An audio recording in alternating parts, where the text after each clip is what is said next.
भारतीय न्यायव्यवस्थेच्या इतिहासात अनेक निर्णय असे आहेत जे केवळ कायदेशीर विजय नसून मानवी संवेदनांची जाणीवही देऊन जातात. सर्वोच्च न्यायालयाचे मुख्य न्यायाधीश CJI सूर्यकांत यांनी नुकताच दिलेला एक महत्त्वपूर्ण आदेश याच संवेदनशीलतेचे प्रतीक ठरला आहे. गरिबाच्या चेहऱ्यावर निर्माण होणारी स्मित हीच खरी कमाई, असे सांगत त्यांनी 23 वर्षांपासून न्यायाची प्रतीक्षा करणाऱ्या एका विधवेला अखेर नुकसान भरपाई मिळवून दिली.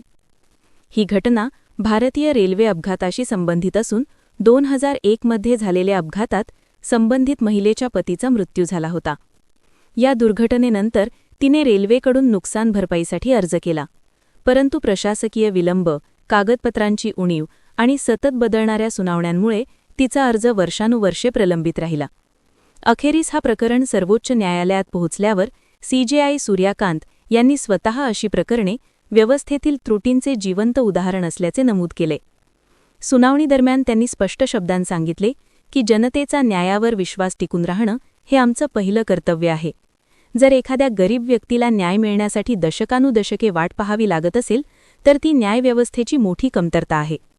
न्यायमूर्तींनी रेल्वेला आदेश दिला की महिलेला तात्काळ नुकसान भरपाई दिली जावी आणि या विलंबाला कारणीभूत ठरलेल्या यंत्रणात्मक त्रुटींची तपासणी केली जावी. 23 वर्षांच्या या प्रतीक्षेनंतर जेव्हा निर्णय विधवेच्या बाजूने आला तेव्हा तिच्या डोळ्यातून आलेले अश्रू आणि चेहऱ्यावर झळकलेली स्मितच न्यायालयाने अधोरेखित केलेल्या मानवी मूल्यांची खरी साक्ष होती.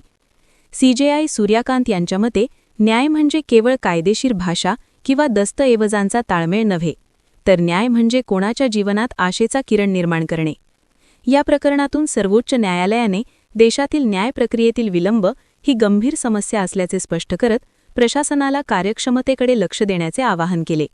त्यांनी विशेषतः अशा प्रकरणांना प्राधान्य देण्याची गरज व्यक्त केली ज्यात पीडित व्यक्ती आर्थिक आणि सामाजिकदृष्ट्या दुर्बल स्थितीत आहेत. या निर्णयामुळे केवळ एका विधवेला न्याय मिळाला नाही, तर हजारो कुटुंबांना आशेची नवी दिशा मिळाली. एक उशिरा का होईना, पण मिळालेला न्याय भारतीय न्यायव्यवस्थेची मानवतावादी बाजू अधिक बळकट करणारा ठरला.